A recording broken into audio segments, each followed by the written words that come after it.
Damn, holy fuck.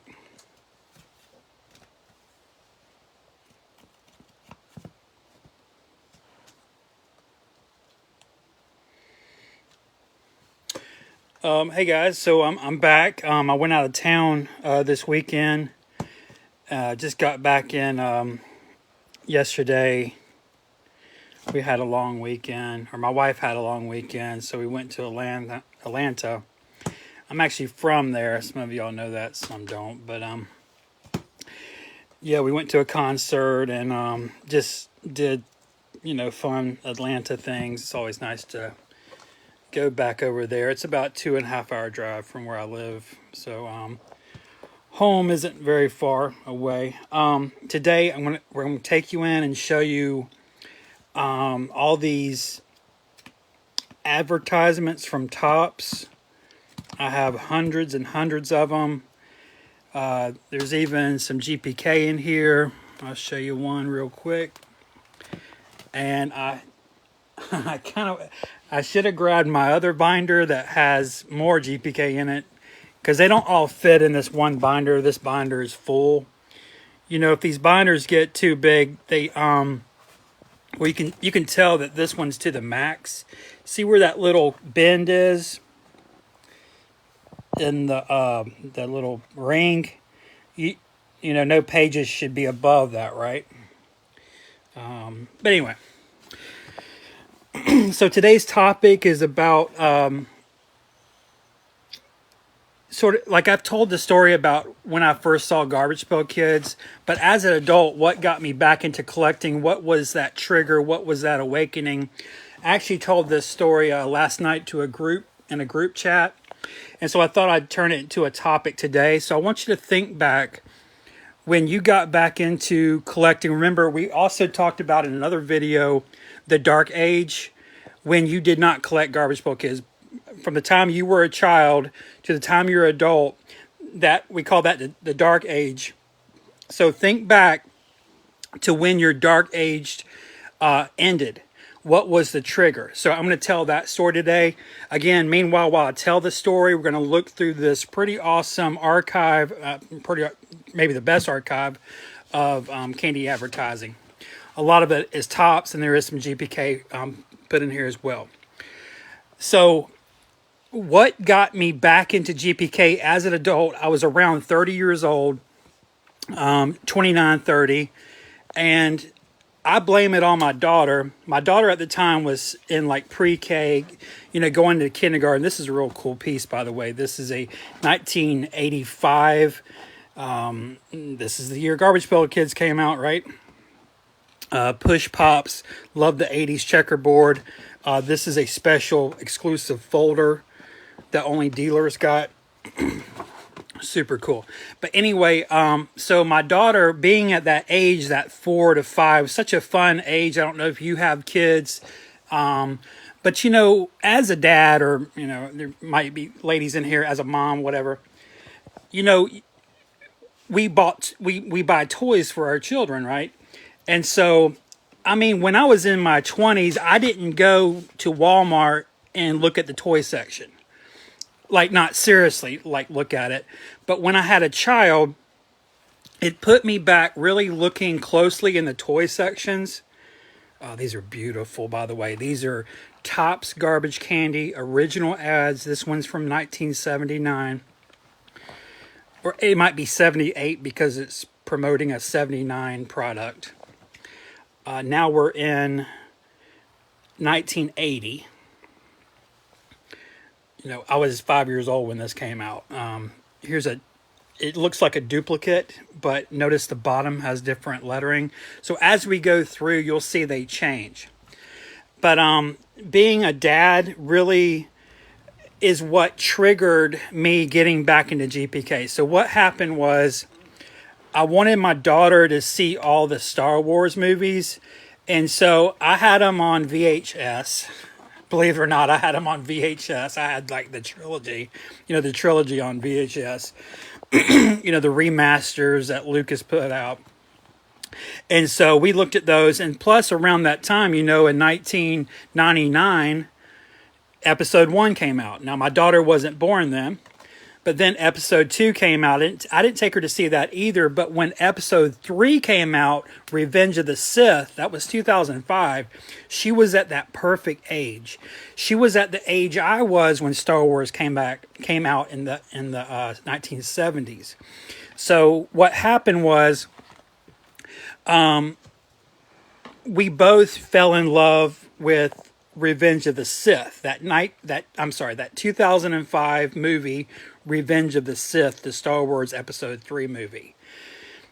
Remember, that's the one where Anakin and Obi-Wan are fighting in the lava at the end, and Obi-Wan, hope I'm not spoiling this for anyone, but Obi-Wan cuts off Vader's legs, that movie. Well, so me and her, we would go to Walmart and we would look at the Star Wars toys. Well, I had Star Wars toys when I was a kid. In fact, I still have them. They're upstairs in my attic. And I can show those to you one day. They're really cool. Well, that got me in a different mindset. And I found myself, I would buy her some of them and we would play with them. But I started going to Walmart by myself, and I found myself looking in the toy section, and I'd always rationalize it like I'll find Ivy a new toy, maybe there's one we didn't see last week, and so I would go up there and look around and see if I could find that missing character, and that's how I'd rationalize it in my head. But then it became this thing of I wanted it, And there was toys I was looking for that Ivy didn't even know existed. And that was when the switch turned. It became more about me trying to complete the Star Wars Hasbro set from 2005. We call it the ROTS Hasbro set. To instead of it being about my daughter, it was more about me. Then the biggest breakthrough came in 2006 when I absolutely broke down. These are beautiful, by the way. Look at this ad. This just takes me back to being a kid again. You're looking at a 1989 Topps lineup here. These are all products that was on shelves when Garbage Pail Kids was out. It was kind of the end of Garbage Pail Kids. It says 88 here because this is getting prepared for the 89 release. If that makes sense. These are ads that came out. They were given to dealers and people that had stores to push the next line of products. So the dates, some of them have dates, but they're always a year before the actual release. Or just not always, but sometimes. Guys, we're on page 5 and look, we're not... All right. But anyway, that was my trigger. So I want you to think back to when, what got you out of your dark age? What got you back from, what got you back into collecting? What was that trigger for me? And I think pretty much probably everybody, I don't know. You have to tell me. But I mean, I would imagine, especially if you have children, it was your children, because it gives you a reason to go back into the toy section. It literally puts you back in the kid world. When I was in my 20s, when I was married, when I had a career, when I did not have any children, and it was all about me and my wife and, whatever, I wouldn't be caught dead looking at toys. That's fucking gay. That's what fucking little losers and nerds do. You know what I'm saying? This is a beautiful page, by the way. I kind of stopped here. I mean, I'm seeing some of my favorites in one shot. I'm also noticing these are drawn. So there's some artists that we probably know who drew these. And then I'm seeing the products. These, again, are from 79. But they ran throughout the 80s as well. And we get to this page, and there's some transparencies here. Let's see what these are. In fact, I didn't even know I had these. I thought I sold them. Okay. This is an original press negative for Garbage Candy. Let's see what this one is. So this is something that Topps would take a picture of, and they would give it to a newspaper, magazines, media, for them to publish. So these are the official negatives for garbage candy. So again, think back to what triggered you to get back into collecting garbage. Garbage Pail Kids. So what happened? There's more to this. A lot more to this. This shit did not happen overnight. As I was explaining, I see some of you in here that I was talking to last night in the group chat. As I was trying to lay out, I should have laid it out a little bit more. This took about 3 years to get me from being a very ambitious artist, career person, married man, motivated. I had just bought my first house. We built it actually as well. We had it built for us. We picked out a piece of land. This was a big deal, to get me from that mind to collecting this bullshit. It took about 3 years. So the transition for me was Star Wars with my daughter. That's something we both like, but then it became more about me trying to complete the Hasbro set back in 2005. Then Star Wars Lego in 2006.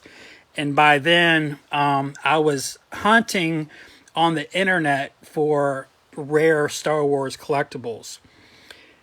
Now, the GPK came in because I had some from when I was a kid up in my attic. This is a beautiful page. Look at this.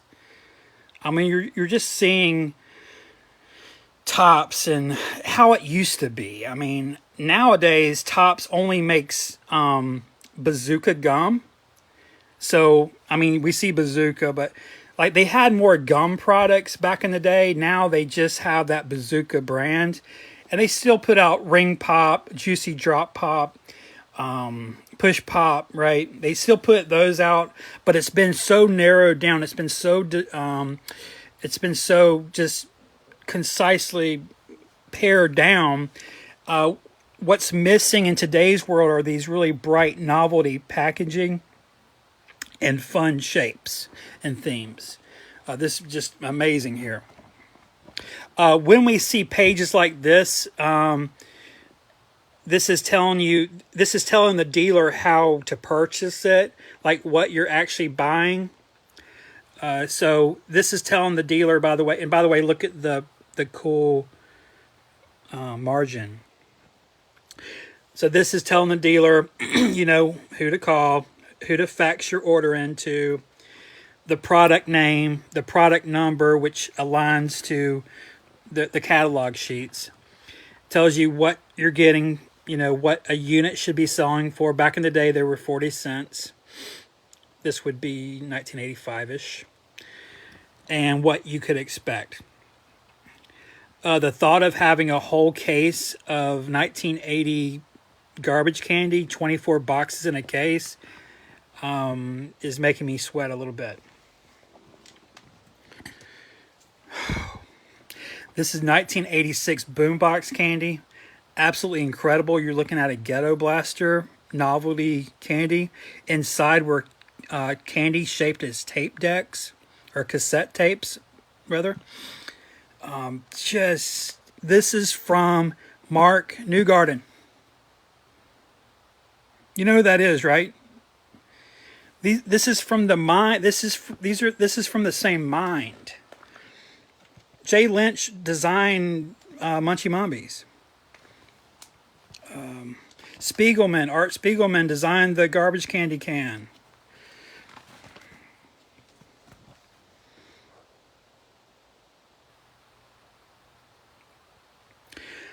So guys, Garbage Pail Kids for me, and look at this, look what we've come to. It was something kind of obscure. Star Wars is huge. Everyone knows what Star Wars is, but not everyone knows what Garbage Pail Kids is. So when I got to this, it really did feel like it was mine. It wasn't my daughter's. It wasn't anyone that I knew. It was like my little secret. It was like my thing. And so when I opened up my old trading card boxes and I saw my Garbage Pail Kids, I looked them up online. I realized they were so cheap, just dirt cheap. Everyone talks about it. If you were around back in 2005, 2006, you could get this stuff for almost nothing. By the way, this is extremely rare cheap toy sale sheet. I've had 3 or 4 of these before. This is just the best one I've ever found, so I kept it for the archive. It's perfect mint.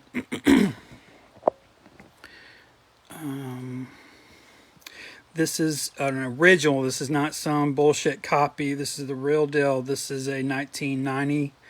Could be 89. Remember, the ad sheets sometimes came out before, or always came out before the release, right? So you learned that today. But this could be 89, but these did come out right around 1990, as we know. This even says 91. So it's always a little bit before, right? Now, we know these is 1990.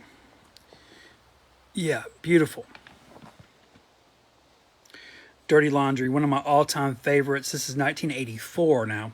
Now, I do not have these in chronological order. I have them by company. So I'm this deep and we're still on top. So most of it's tops. Well, this is out of tops. Fat Albert candy. All right, but anyway. Yeah, so there's a lot of tops here. Barfo candy, designed by Drew Freeman. This came out in 1989. I love that this is in sepia. It's not even colored. I don't even think they had it worked out. These colors look off to me. So super, these sell sheets, they have value besides just the graphics and the dates. There's a value in sometimes, like this one, it shows the product in a different way. So I don't know why that these are in sepia or black and white. It's sepia, I think. And that's in color. So for some reason, it was like that. Now, don't forget, we looked at those. Where is it? Remember those press? Oh, yeah, remember those? The press. It could be some issue there with the negatives. Maybe there was a black and white negative or something. So, I don't know. But this one's a really popular candy container. I mean, you literally squeeze this like an accordion and you take a plug out of like Mom. This is Mom. Uzi Susie, very Garbage Pail Kid's name. And the goo, it's corn syrup is what it is, comes out of her mouth into your mouth. Yeah, another thing, the only way to know the names of these characters is from the sell sheet. So when we're going through these, there's value on these sell sheets because it teaches you things. Oh, these guys had names. Mom, who we call Mom, is Uzi Susie. Dog is Arf Barf. The boy is Ralph. Now, his name was always on his hat. And Dad is What's Up, Chuck. Oh, this is just something I saved. This is when I got this in the mail. I don't know if you remember when Bluebell ice cream got recalled. This was over 10 years ago, but I saved the letter they sent me. Yeah, I love Bluebell ice cream. So I'm going to ask you guys a question. So one thing that I'm really, I'm kind of weirded out about it, honestly, is, okay, I was here 2005, 2006, started getting really deep into Garbage Pail Kid collecting in 2007. By 2008, I was just, on the verge of bankruptcy and divorce, and, I went crazy with it. My question is, where were you?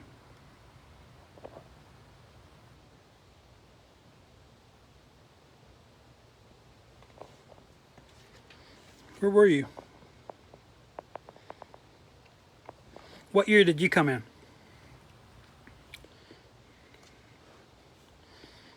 What year did you come in, and what triggered you coming in when you came in? Where were you? I'm seeing a lot of people on Facebook that are in their 30s. So if you're in your 30s, okay, I'm 46.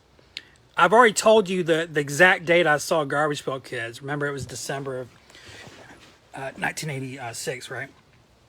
So that means I was like 9 or 10 years old, 9 years old. So, but if you're in your 30s, you weren't even alive when Garbage Pail Kids was out. Like, what the fuck? Okay. So you have two. Okay, if you're in your 30s, I've got two questions. What what? You weren't even fucking born. You weren't even close to being born. Because they didn't even make Garbage Pail Kids from like 1990 to 2003. 1990 to 2003. There's people in this hobby that are from that, like Garbage Pail Kids dark era. They had a dark era, right? Tops had a dark era when they didn't make Garbage Pail Kids. And there's people in this hobby from that. So that's weird. Like, okay, so if you're in your 30s, like, my question is, what triggered you to even collect this? Because it's not from your era. And then what triggered you to collect it as a young adult, I guess? And then the people that are in their 40s, like, where were you? Like, we've been collecting this stuff. The forum started around All New Series 3. And there was a bunch of people around, a bunch of collectors around. We all kind of discovered it around the same 3 or 4 year period. The reason is, by the way, I'm in the Push Pops area. Area. I fucking love Push Pops. I mean, first of all, they're very 80s looking. I've always just loved the checkerboard. Now, they took this away in 1991 when they switched from Push Pop to tropical Push Pops. I might even have a sell sheet. You'll see what I'm talking about. But they kind of transitioned out from the checkerboard style. But yeah, it's so beautiful. 1985, right at that sweet spot. Here we have one of those sheets I was talking about. This is just letting the dealer know what you're getting with the purchase. Yeah, so yeah, we were like, this hobby was booming in 2005, 2006, 2007, 2008, in 2009, all through those years. Those are the All New Series years. And my question is, where were you? And we have these collectors that are like, they're new, like, they've only been here like a year. So where the fuck have you been? Why? Like, okay, especially if you're in your 40s. Like seriously, what took you so long? And my question is then also back to my original story. I told you what triggered me back when I was at age 30, literally. Like, I was like 30. It was Star Wars, playing with those with my daughter, buying her Star Wars toys, buying really us Star Wars toys to play with. And that got me back in the toy section, got me thinking about just products coming out on shelves again. Stuff I never cared about before my daughter was born. Oh, beautiful. So that's my story. To me, that's a natural progression. Okay, so I'm guessing maybe some of you didn't have kids maybe as early as I did. Is that why you're so late? Please, someone answer. So if you're a new collector and you're in your 40s, where have you been? And I guess I have a new question. Like, how did you discover Garbage Pail Kids Was it really Facebook? Was Facebook your trigger? Because when I started, there was no, we didn't do this shit on Facebook. Facebook was for like old women to share photos with. Here we're in the 90s. Again, this is the top section. Around this time, tops really, well, 1996 is when I call it sort of like the end of the, kind of the, I don't know what I've called it. I've called it different things. It was kind of the end of the novelty candy era. At least the one that we used to know was 1996, because in 96 Tops made their last push into the novelty candy world with with Bathroom Buddies, bubblegum, Bodacious Ooze, deodorant candy, Doghouse Doozies, Doghouse candy. We might see some. I honestly can't remember what I have back here. But this is a program. This was given out to dealers talking about push pops and ring pops and how valuable or relevant they can be. Push pop advertising. Only dealers got these. I know. Well, I've met 3 dealers over the years, and this one in particular was very helpful. I basically just bought his whole collection. This is from the Push Pop commercial. You can find the commercial on YouTube, and you'll see all this. But this is the storyboard for it. Yeah, so I'm just curious.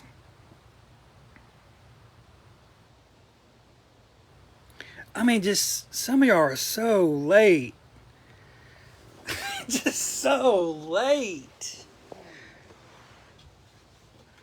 Especially if you're in your 40s, especially if you're in your late or like mid 40s. If you're new, like if you're within the last, honestly, within the last 10 years, to me, you're just so late. Like seriously, I'm really curious. I really am curious. Like, why? What triggered you to find Garbage Pail Kids so late? Because everyone I know, we were in our early 30s, or I was 30, 29, 30, which is the natural progression, right? Because around high school, you're not going to collect this bullshit when you're chasing girls, you know, or some of you boys, whatever. When you're trying to drive and plus you're gaming and hanging out with friends, you don't collect this bullshit. Then you get married, right? Some of us went to college. That took years. Then our careers started. This is very rare, by the way. Extremely rare. This is a Mexican ad. I think it's actually, I don't know. I don't know what country. I thought it was Mexico for a second. I don't know why. It could be Italian though. I'm kind of, and I can't read that. But anyway, you know, so we a lot of us went to college, and then we started our career, and then a lot of us had children. Boom, boom, boom. Right, the American dream. But then, and we call that the Dark Ages, because why would you collect this stupid shit when you're chasing those big things? You're not going to be hanging around the candy section in some gas station when you have actual dreams. It comes when you achieve that dream, right? So after I achieved my dreams, I just built my first house, had my child, my first and only child. I was married, obviously, by that time. I even had a new, just a new car to me. It wasn't new. But, you know, I had everything. That's when I was like, now what? That's when this crap came in. But see, I was 29, 30. So my question is, like, where y'all been?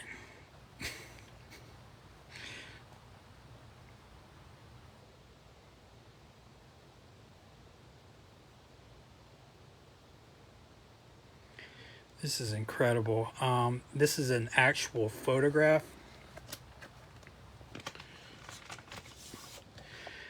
taken at Topps Gum. It's a product line. What I love about it is the paneling on the wall, just the overall aesthetic that Topps actually thought this looked good.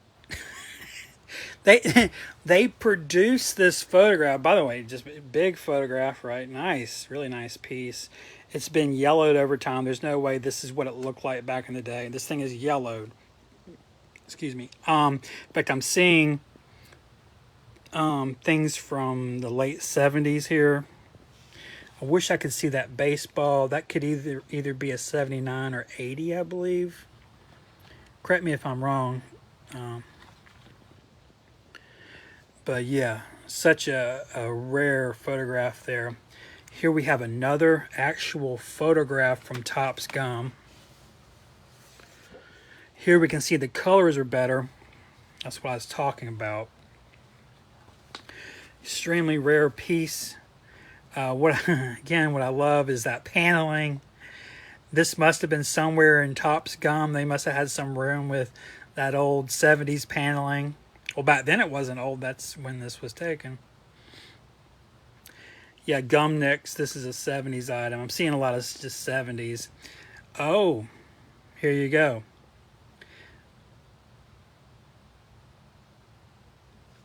That would be a 1980. Okay, there you go. I must have been pretty new when they put that down there. Cool. Yeah, some of these are just, you'll never see them in any other collection. I literally got these from just a dealer who worked for Topps. You can tell this was probably in his back pocket. This is something he would have taken when he would go into a sports card shop or candy store. He would have this folded up in his back pocket. There's a lot of wear on it, stains on it. Oh, beautiful here. Topps Gold Rush. Yeah, so today's topic is about your awakening. From going from the dark age of you not collecting Garbage Pail Kids to when you you emerged back into this hobby after all this time. What was your trigger? But some of you need to answer, like, where were you though? Like, I find it very suspicious. I've told my story. You just heard it. I actually told it just twice already in this one video. I've told it to all the other people. They know my story. And I know their story. But there's a lot of new collectors. I can't figure out where the fuck they were, where they've been. They're obviously my age. So you're just getting into Garbage Pail Kids at age 40, like 43, 42. But then you have these collectors that are in their 30s. You weren't even born. You were born between when Garbage Pail Kids stopped and when they picked up back in 2003. That's even weirder to me. Like,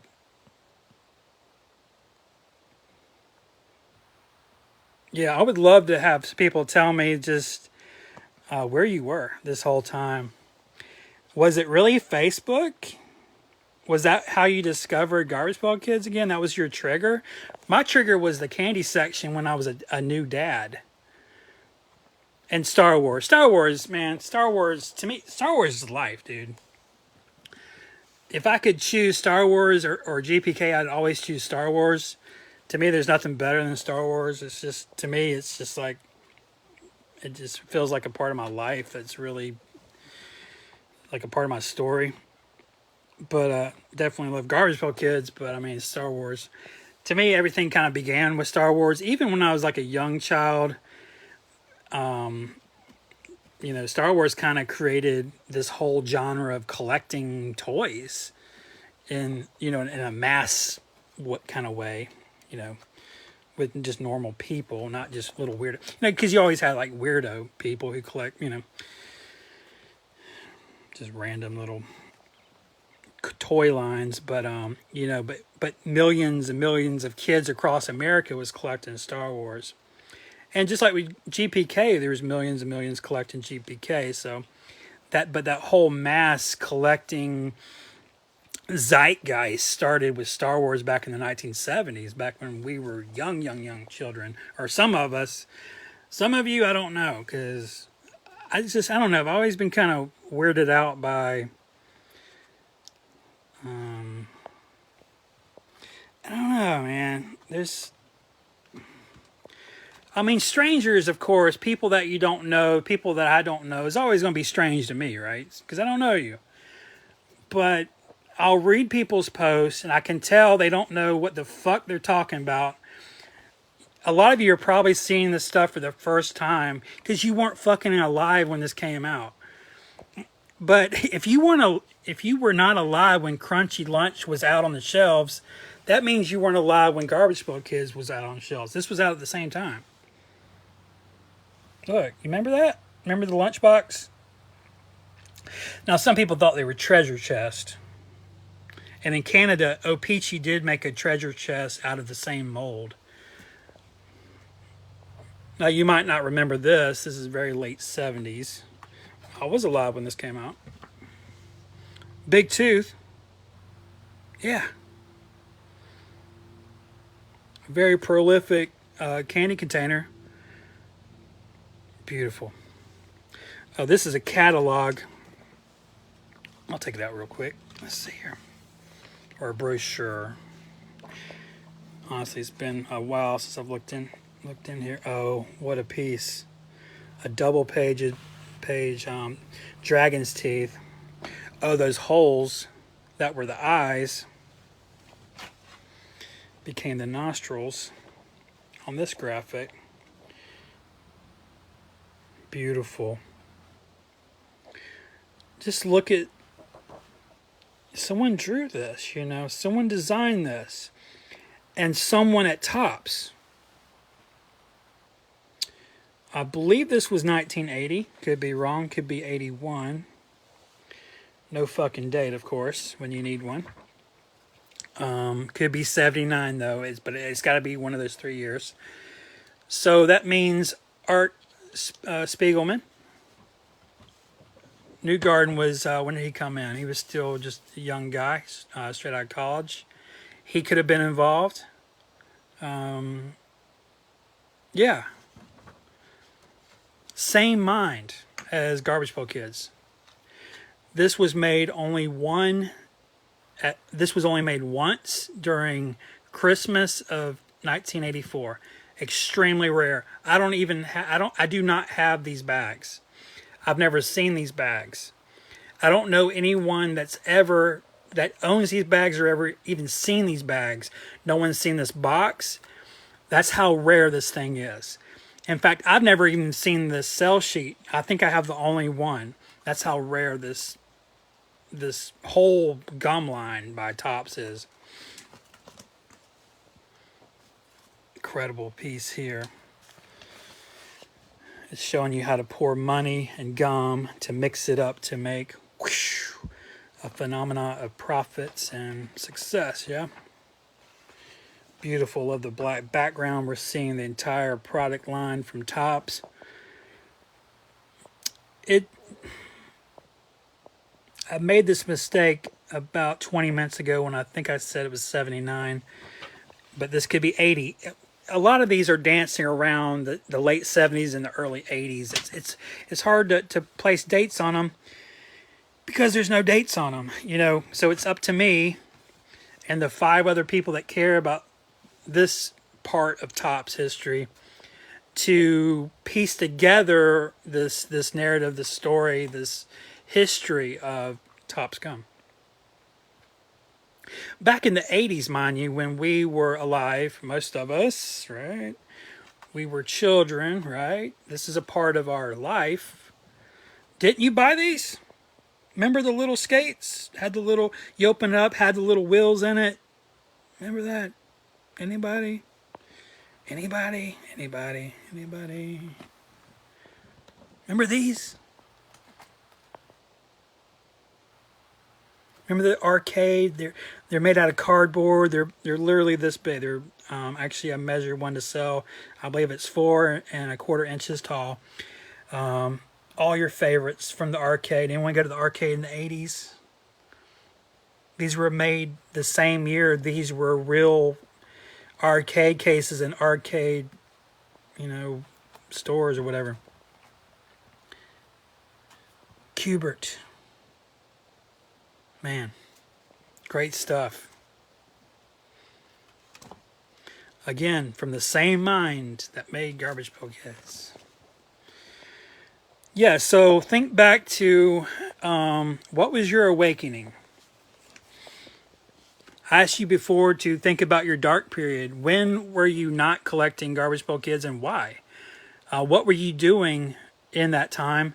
But now I want you to think about when was that transition back?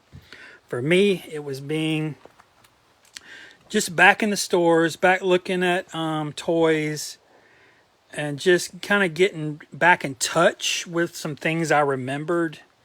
This, by the way, is by Thomas Bunk. He designed that hen there. He painted this. Not this piece of paper, but this was designed by Thomas Bunk. You know who Thomas Bunk is, right?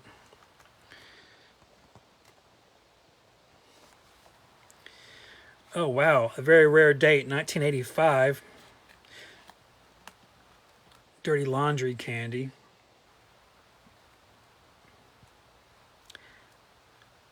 Now, these are dated 1984 on the actual Dirty Laundry candy, but this is dated well, it's very early, ain't it?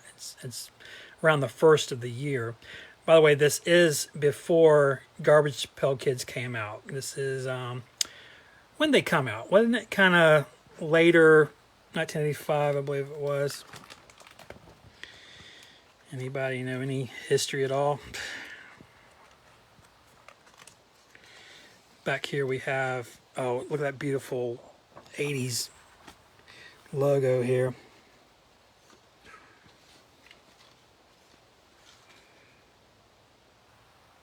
Yeah. Dirty Laundry. There's only 2 known boxes. One box is owned by the artist David Coulton in New York. The other box just went up for auction and I got outbid like a bitch.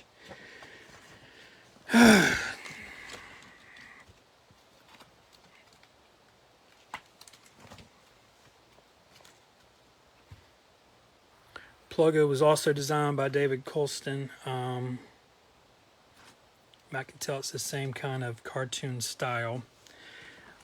This one was controversial because it's a fat character. Nowadays everyone's fat. You look around, there's fucking fat fucks around. I'm even a little fat myself. It's probably something in our food. But back in the 80s, if you remember, if you were fucking alive, by the way, think back, we didn't have a bunch of fat fucking people back in the 80s. Like, every school maybe had like 1 or 2 fat kids. Now, you go to a fucking elementary school and like every other kid has a stomach on them. It's so out of hand. Here's a 1984 Statue of Liberty candy. These were only made for one season. It was the summer season of 1984. But they overproduced it. They're actually not as rare as you would think they would be, even though they only made them one time, 1 year, 1 season. But still pretty cool. The bad thing about it is the arm was so dumb. They had to make it big so candy would fill up in there, but it just looked ridiculous.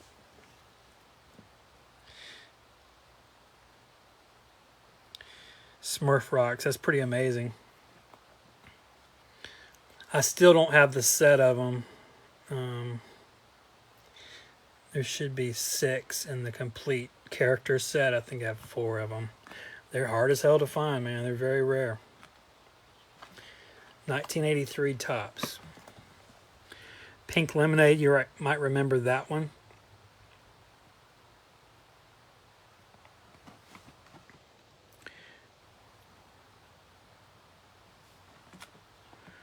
Hey Trenton, I see that June 85. You talking about Garbage Pail Kids? I'm assuming. Okay, good. So early summer 1985, the Pink Packs released. I did not see them. I never saw them. I never even saw the cards. I didn't even hear about them. I don't know anyone that had them either. I didn't know anyone at my school that ever saw them in town. I'm telling you, I was in Gwinnett County at the time, which is outside of Atlanta, just at that time. And I don't know anyone that saw them, knew them, had them. So I was completely oblivious that they even existed until the blue packs, which are my favorite set, by the way. I don't know where I'm going with this. Beautiful. We can always look back at art and just go, oh, nice. Wow, so refreshing. Was this made for kids? Looks like something my aunt would like. I guess they're trying to talk to parents here, like, oh, your kids are safe to eat this garbage. You might remember these. The little cartons are literally this bit, like that big. A very rare sell sheet. No one's going to have this but me, or in case you know a dealer. This is all handwritten, tops, documents, orders. I'm not going to open this. There's around 20 pages just jammed in there. Pal Candy. This is, if you talk to Mark Newgarden, this is one of his all-time favorite projects. This is something he really went pretty hard on.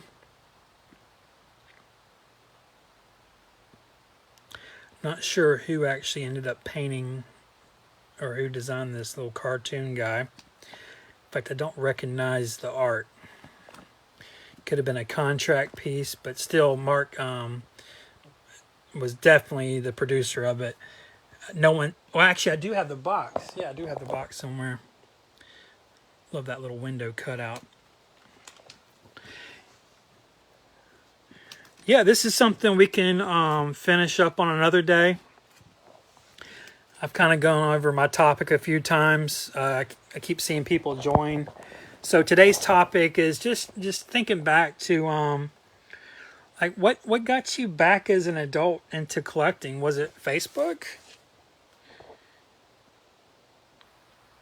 Because when I started, there was only like one forum. And there was 2 websites, or 3 websites, or yeah, 2 websites. We had GPK World, and we had Wayne's GPK site. And the forum was Garbage Pail Kids Underground. And there were hundreds and hundreds of people. There were nights on Underground where there was hundreds of people logged in at once, all talking, all posting. And this was 2006, 7, 8, 9, in that era. We were all in our 30s, like early 30s. And so I guess I am curious. I wish some people would tell me, like, where were you? Where were you in 2006, 7, 8, 9, 10? And why weren't you triggered back into nostalgia yet? These are amazing. Look at this.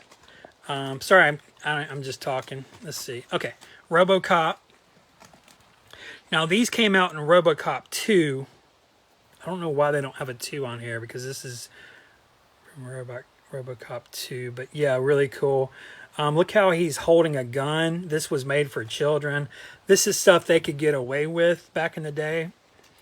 Making candy containers with Guns.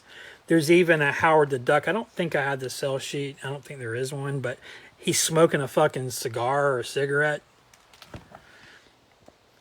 Alf is here eating cats. Literally, if you buy this candy container, it's filled with little candy cats.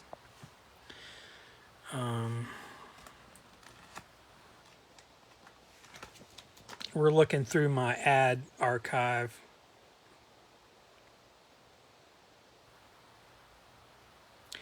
So yeah, so thank you, Trent. Trenton. So thank you for answering. I know it can be a little weird to answer that. I don't know. I just want everybody to reflect. I think about it too. Like, how did I go from being this really ambitious artist to this collecting monster?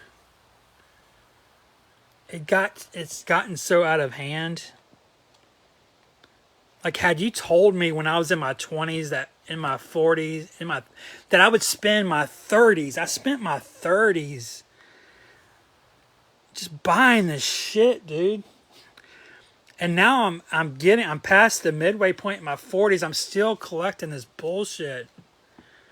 When does it end? So Trent, you're still partying. Yeah, see. Yeah, so I guess so I had a child. Yeah, by the time I was 30, my child was like in kindergarten, and there's no playing around by then, right? So when your child gets to school age, think about it. Like, you could still kind of play around. Like, we were still kind of playing around. But when your child is getting really smart, they're starting school, you have to really be an adult. And that was my trigger. You didn't have a kid till 38. Gotcha. So, yeah, I was 20. Well, I got married at 20.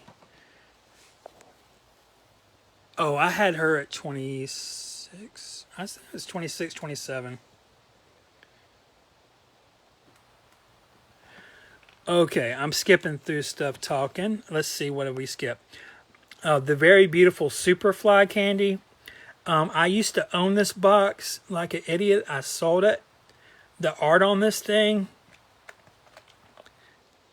this does not do it justice. It's one of the most beautiful things I've ever seen. This box had this huge head of a, well, that's what it looked like. But it was just, having it that big, it was so cool. And these colors were like bright pink. It's kind of dingy on here. I don't know why I sold that thing. Probably to buy cheap toys. I've had this box several times. I don't have it anymore. These usually have a black line across them. Topps overproduced this. Topps was overproducing a lot of things in 1988. This was from 1988. You know, their baseball cards were just fucking so overproduced. Even their Garbage Pail Kids cards were just so overprinted. And just like with their candy containers, they made so many of these. They couldn't sell them all. And so most of the times when you see a Spider Bites candy box, it has the fucking black line over it. In fact, I don't think I've seen this box without a black line in a very long time. Yeah, we just heard Georgia heard our mailman. Yeah, I'm fixing to have to go. Yeah, we had a hailstorm. This was probably like 3 weeks ago. I think I told y'all. My truck got really beat up. We had like things was like this big, like little tennis balls, I guess, or like big golf balls, I guess, like super golf balls. And yeah, my truck got beat the fuck up, so I'm getting it repaired finally. But like everybody in this area of Augusta got their cars damaged, unless they had a shelter. But it's finally my turn to get my truck fixed. Yeah, guys, let's stop here. By the way, this was designed by Thomas Bunk. He did the art for it. And we got a date, 1988. Which tells you it's probably overproduced. And yes, it was. They made so many dino toys with candy. They just really... Yeah, let's end here. So yeah, dino candy. And I can actually find those maybe as well to show you. Yeah, y'all have a good rest of your day. I do want some answers. Where the fuck were you? Why are you just now getting to the hobby? And if you're in your 30s, How is this even possible that you even like Garbage Pail Kids? You just found this shit randomly on Facebook and you just was like, oh, okay, let me go balls deep into Garbage Pail Kids. Super confused. Anyway, y'all have a good rest of your day. Russ Van out. I'm still quitting.